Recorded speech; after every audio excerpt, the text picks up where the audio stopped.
اور میرا نبی کہہ رہا ہے کاش میرے ماں باپ زندہ ہوتے، اور نہیں تو میری ماں زندہ ہوتی تو تم دیکھتے میں کیا کرتا، میں عشاء کی نماز کے مصلی پہ ہوتا اور میں سورۃ فاتحہ پڑھ رہا ہوتا، اور ادھر سے میرے گھر سے میری ماں مجھے کہتی محمد، تو میں ماں کے لیے نماز توڑ دیتا۔ ہاں، میں ماں کے لیے نماز توڑ دیتا۔ اور میرے نبی سے پوچھا گیا یا رسول اللہ قیامت کب آئے گی؟ یہ بچیاں غور سے سنیں، سارے سنو پر یہ خاص طور سے سنیں۔ آپ نے کہا اللہ کو پتہ ہے، کہ یا رسول اللہ کوئی نشانی بتا دیں۔ تو آپ نے کہا جب بیٹیاں بھی ماؤں کو ذلیل کریں گی تو قیامت آئے گی، جب بیٹیاں بھی ماؤں کو ذلیل کریں گی تو قیامت، ان تلد الامۃ ربتہا، جب ماں کے ساتھ بیٹیاں نوکر جیسا سلوک کریں گی، نوکرانی جیسا سلوک کریں گی تو قیامت کے نکارے پہ چوٹ پڑ کے رہے گی۔ یہ نہیں کہا جب کفر پھیل جائے اور جب اسلام مٹ جائے گا، حالانکہ قیامت اس وقت آئے گی جب دنیا میں ایک مسلمان باقی نہیں رہے گا۔ یہ واقعہ کی سنگینی کو بتانے کے لیے فرمایا جب ماؤں کو ذلیل کیا جائے گا قیامت آ جائے گی۔ میرے نبی نے فرمایا عمر تیرے دور میں ایک شخص آئے گا اویس، اس کا قبیلہ ہوگا مراد، آگے سب کاسٹ ہوگی قرن، اویس بن عامر، اسے دعا کروانا، وہ کالے رنگ کا ہوگا، چھوٹے قد کا ہوگا، اور اس سے دعا کروانا، دعا تو بھی کروانا، علی تو بھی کروانا، علی اور عمر، اویس ان کے لیے دعا کریں۔ انہوں نے پوچھا کیوں؟ کہ اس نے ماں کی خدمت کر کے اللہ کو اتنا راضی کر دیا ہے، جب وہ ہاتھ اٹھاتا اللہ خالی نہیں لوٹاتا۔ اللہ کی قسم عمر و علی کو اویس کی دعا کی ضرورت نہیں تھی، امت کو پیغام دینا تھا کہ مائیں ذلیل ہو رہی ہیں آج، اور باپ جوان اولاد سے چھپتے پھر رہے ہیں، تو میرے رب میرے نبی نے یہ آگے پیغام دینا تھا کہ نبی ہو کر رسول ہو کر کہہ رہے ہیں کاش ماں ہوتی تو میں اس کے لیے نماز توڑ دیتا۔ آپ کو 8 عورتوں نے دودھ پلایا والدہ سمیت، ان میں ایک ایمن بھی ہیں، آپ کے والد کی باندھی، تو گھر میں تشریف فرما تھے، ایمن بیٹھی تھی حضرت عائشہ، تو ایمن کہنے لگی یا رسول اللہ پانی تو پلا دے، تو اللہ کے نبی ایک دم اٹھے، تو حضرت عائشہ ناراض ہو گئی، ایمن اللہ کا رسول کو کہتی پانی پلا، تو اور کیوں نہ کہوں میرا بیٹا ہے، میں نے دودھ پلایا۔ تو حضرت میرے نبی نے کہا ہاں ہاں عائشہ یہ میری ماں ہے، اس کا میں نے دودھ پیا ہے۔ آپ اٹھے، گھڑے میں سے پانی بھر کے یوں دونوں ہاتھوں سے حضرت ایمن کو پیش کیا جو حبشی باندھی تھی، چونکہ دودھ پیا ہے تو ماں کا لفظ صادق آ گیا، تو بجائے اس کے کہ برا مناتے، آپ خادم بن کے اپنی ماں کو دودھ پلانے والی ماں کو آپ نے، حضرت حلیمہ سعدیہ تشریف لائیں، آپ نے اپنی چادر بچھا کر اس کے اوپر بٹھایا۔ حضرت عمر کا دور خلافت آیا، وہ ہر سال حج کرتے تھے، اور بھائی کوئی اویس ہے وہ ملتا ہی کوئی نہیں تھا۔ 3-4 سال گزر گئے تو کہنے لگے سارے حج اکٹھے ہو جاؤ بھائی، سارے حج اکٹھے ہو گئے۔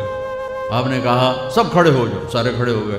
پھر آپ نے کہا یمن والے کھڑے رہو باقی بیٹھ جاؤ، تو چند ہزار کھڑے رہے باقی بیٹھ گئے۔ پھر آپ نے کہا مراد والے کھڑے رہو باقی بیٹھ جاؤ، تو 15-20 آدمی اس میں سے نکلے۔ پھر آپ نے کہا مراد کی جو آگے سب کاسٹ ہے قرن والے کھڑے رہو باقی بیٹھ جاؤ، تو صرف ایک آدمی بچا۔ تو آپ نے اس سے پوچھا تم قرنی ہو؟ کہ جی۔ اویس کو جانتے ہو؟ کہ جی میرے بھائی کا بیٹا ہے۔ تو وہ تو تھوڑا سا ایسی ہے دیوانہ سا، آپ کیوں پوچھ رہے ہیں؟ تو حضرت عمر رونے لگے، کہا وہ نہیں تو دیوانہ ہے، کدھر ہے؟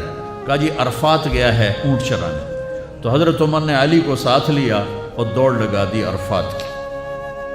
وہاں گئے تو حضرت اویس ایک جھاڑی کے نیچے نماز پڑھ رہے تھے، یہ دونوں حضرات آ کے بیٹھ گئے، انہوں نے محسوس کیا 2 بندے آ گئے، نماز مختصر کر دی۔ حضرت عمر نے پوچھا کون ہو میرے بھائی؟ کہا جی مزدور ہوں۔ تمہارا نام کیا ہے؟ کہا جی اللہ کا بندہ۔ کہا ارے بھائی وہ تو سبھی اللہ کے بندے ہیں، تیری ماں نے تیرا نام کیا رکھا ہے؟ کہا تم کیوں پوچھ رہے ہو؟ انہیں تو پتہ ہی نہیں تھا کہ عمر ولی۔ کیوں بھائی تسی کون ہو انٹرویو کرنے والے؟ تو مولا علی نے کہا یہ ہیں عمر بن خطاب امیر المومنین اور میں ہوں علی بن ابی طالب۔ پھر وہ ہل گئے، کہنے لگی میں معافی چاہتا ہوں، میں پہلی دفعہ آیا ہوں، مجھے تو پتہ ہی کوئی نہیں ہے۔ تو حضرت عمر نے فرمایا تم اویس بن عامر ہو کچھ؟ کہ اچھا ہاتھ اٹھاؤ ہمارے لیے دعا کرو۔ وہ کہنے لگے آپ کیا کہہ رہے ہیں، یہ آپ کیا کہہ رہے ہیں، میں آپ کے لیے دعا کروں گا، میری کیا اوقات ہے؟ کہا ہاں ہمیں ہمارے نبی نے فرمایا تھا عمر علی جنت میں تیرا گھر میرے گھر کے سامنے ہوگا، اس کے بعد کسی کی دعا کی ضرورت ہے؟ عمر میں نے جنت میں محل دیکھا، میں نے پوچھا کس کا ہے، مجھے کہا گیا قریشی کا ہے، میں سمجھا میرا ہے، جانے لگا تو کہا گیا عمر بن خطاب کا ہے، ان کو اویس کی دعا کی ضرورت ہے؟ میدان عرفات میں 1.25 لاکھ صحابہ کے ساتھ آپ اونٹ پہ تشریف فرما ہیں، اونٹنی پر، تو آپ نے فرمایا اس وقت میرا اللہ میرے صحابہ پہ فخر کر رہا ہے اور عمر پہ خاص طور پہ فخر فرما رہا ہے۔ ہمیں پیغام دینا تھا، آنے والے زمانوں میں یہ ہونا تھا۔ سبحان اللہ۔ امام ابو حنیفہ کا نام تو سب کو معلوم ہے نا، ایک اور عالم بتاتا ہوں، عبد الرحمن بن ابی لیلہ، ان میں علمی کھٹ بڑھ تھی بہت زیادہ، آپس میں بنتی نہیں تھی۔ تو ابو حنیفہ جیسی ہستی جن کے کروڑوں فالوور آج ہیں، ان کی ماں کہتی نعمان یہ مسئلہ ہے جا کے عبد الرحمن سے پوچھ کے آ۔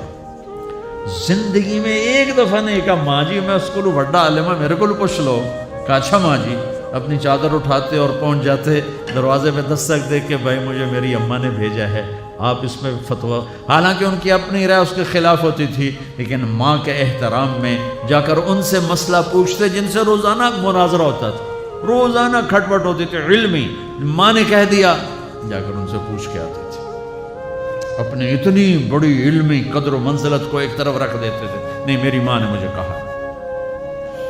تو آپ سب نوجوان ہو، ماں باپ زندہ ہیں تو ان کی دعا لو، آہ نہ لو، دعا لو۔ مجھے یاد آیا میرے والد رحمت اللہ علیہ کا ایک دفعہ مجھے خط آیا کہ جب پیسے ختم ہوتے ہیں اسی وقت ہی تمہارا خط آتا ہے کہ پیسے بھیج دو، کبھی آگے پیچھے بھی بتا دیا کرو زندہ ہیں کہ مردہ ہیں۔ تو تعلق ہی نہیں تھا، صرف پیسے تک تھا، بھی پیسے گھال دو پیسے، اب تو خط کی ضرورت نہیں ہے، فون پہ ہو جاتا ہے، اس وقت یہ خط ہوتے تھے۔ تو میرے والد نے گلے کا خط لکھا، مجھے افسوس ہونا چاہیے تھا، میرے اوپر جوں بھی نہیں رہی، ہم نے والدین کی عظمت کو پڑھا ہی نہیں ہے، وہ تو در مصطفیٰ سے یہ چیز ملتی ہے، محمد مصطفیٰ کے در سے یہ سبق ہمیں مل رہا ہے۔